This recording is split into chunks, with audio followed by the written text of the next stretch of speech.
Marathon of Mewar. हम में से बहुतों को महाराणा प्रताप और हल्दीघाटी युद्ध की जानकारी है, लेकिन उस युद्ध के बाद अगले 10 सालों में मेवाड़ में महाराणा ने कैसे स्वतंत्रता की लड़ाई जारी रखी, इसकी जानकारी कम ही लोगों को है। वास्तविकता में हल्दीघाटी का युद्ध महाराणा प्रताप और मुगलों के बीच हुई कई युद्धों की शुरुआत बना था। देखा जाए तो मुगल न तो महाराणा प्रताप को पकड़ सके और न ही मेवाड़ पर पूर्ण आधिपत्य जमा सके।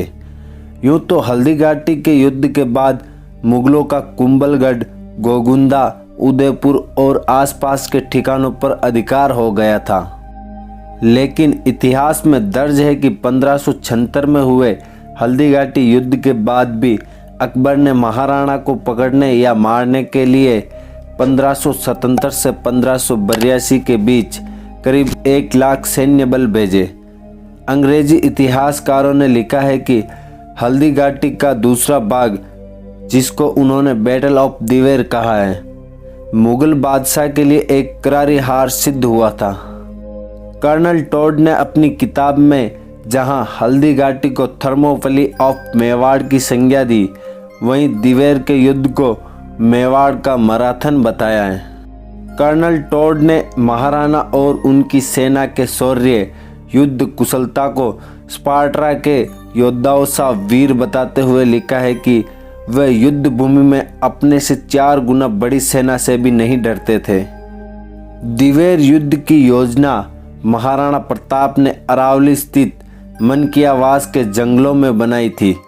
बामाशाह द्वारा मिली राशि से उन्होंने एक बड़ी फौज तैयार कर ली थी। बीहड़ जंगल, भटकाव भरे पहाड़ी रास्ते, बीलो राजपूतों, स्थानीय निवासियों की गोरिल्ला सैनिक टुकड़ियों के लगातार हमले और रसद हथियार की लूट से मुगल सेना की हालत खराब कर रखी थी। हल्दीघाटी के बाद अक्टूबर 1582 में दिवेर का युद्ध हुआ।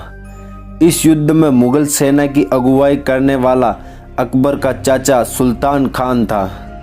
विजयादशमी का दिन था और महाराणा ने अपनी संगठित सेना को 2 हिस्सों में विभाजित करके युद्ध का बिगुल फूंक दिया।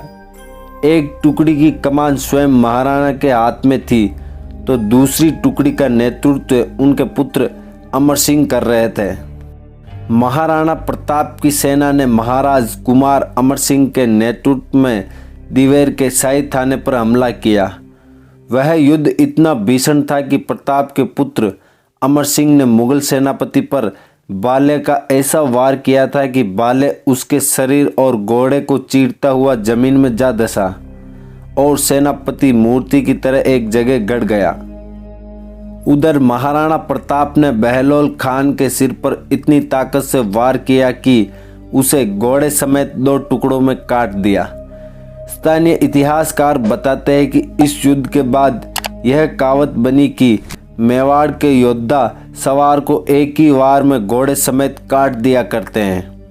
अपने सिपाही सालारों की यह गत देखकर मुगल सेना में बुरी तरह भगदड़ मची और राजपूत सेना ने अजमेर तक मुगलों को खदेड़ा।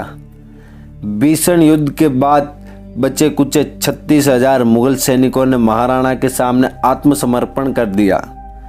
दिवेर के युद्ध में मुगलों के मनोबल बुरी तरह से टूट गया। दिवेर के युद्ध के बाद प्रताप ने गोगुंदा, कुंभलगढ़, बस्सी, चावंड, जावर, मंदारिया, मोही, मांडलगढ़ जैसे महत्वपूर्ण ठिकानों पर अपना कब्जा पूर्ण कर लिया। स्थानीय इतिहासकार बताते हैं कि इसके बाद भी महाराणा और उनकी सेना ने अपना अभियान जारी रखते हुए सिर्फ चित्तौड़ को छोड़कर मेवाड़ के अधिकतर ठिकाने एवं दुर्ग वापस स्वतंत्र करा लिए। यहाँ तक कि मेवाड़ से गुजरने वाले मुगल काफिलों को महाराणा को रकम देनी पड़ती थी। इतिहासकार कहते हैं कि जब दिवेर के युद्ध में महाराणा को जीत हासिल हुई, उसके बाद महाराणा मुगल सेना पर भारी पड़ते चले गए। आशा है कि आज का वीडियो आपको बहुत अच्छा लगा होगा। ऐसे और ज्ञानवर्धक वीडियो के लिए आप हमारे चैनल को जरूर सब्सक्राइब करें।